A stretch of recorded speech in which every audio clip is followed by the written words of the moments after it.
Good morning. Please stand for our Canada. Oh, Canada, our home and native land, true patriot love in all of us command. Quand on brasse et porter le pays, il sait porter la croix. From far and wide, oh Canada, we stand on guard for thee. God keep our land glorious and free. Oh, Canada, we stand on guard for thee. Oh, Canada, we stand on guard for thee.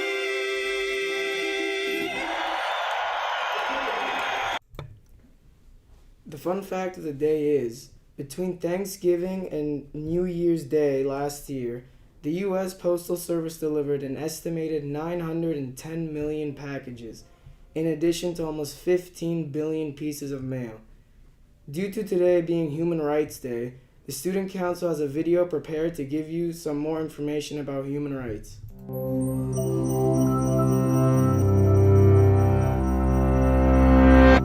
The idea of human rights is that each one of us, no matter who we are or where we are born, is entitled to the same basic rights and freedoms.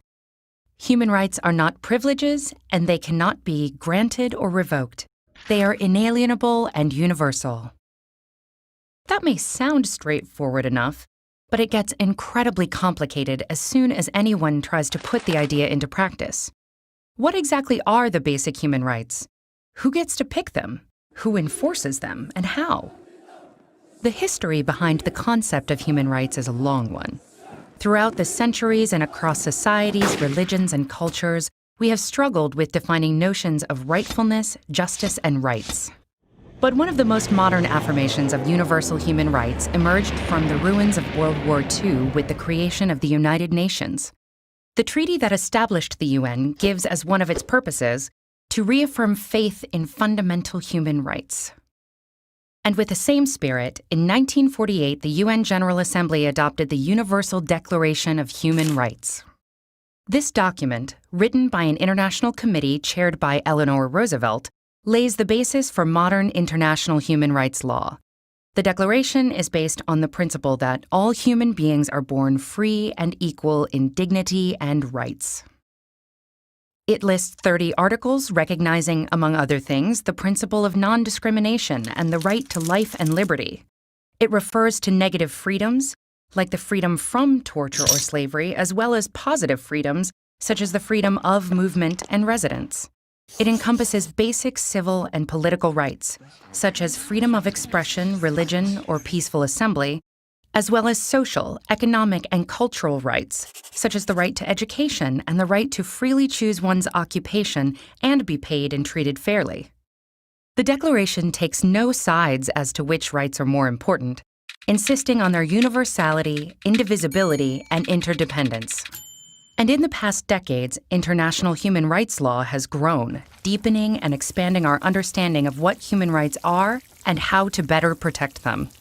So if these principles are so well developed, then why are human rights abused and ignored time and time again all over the world? The problem, in general, is that it is not at all easy to universally enforce these rights or to punish transgressors.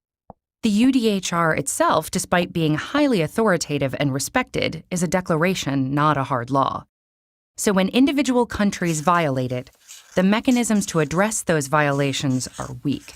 For example, the main bodies within the UN in charge of protecting human rights mostly monitor and investigate violations, but they cannot force states to, say, change a policy or compensate a victim. That's why some critics say it's naive to consider human rights a given in a world where state interests wield so much power. Critics also question the universality of human rights and emphasize that their development has been heavily guided by a small number of mostly Western nations, to the detriment of inclusiveness. The result? A general bias in favor of civil political liberties over socio-political rights, and of individual over collective or groups' rights. Others defend universal human rights laws and point at the positive role they have on setting international standards and helping activists in their campaigns. They also point out that not all international human rights instruments are powerless. For example, the European Convention on Human Rights establishes a court where the 47 member countries and their citizens can bring cases. The court issues binding decisions that each member state must comply with. Human rights law is constantly evolving, as are our views and definitions of what the basic human rights should be.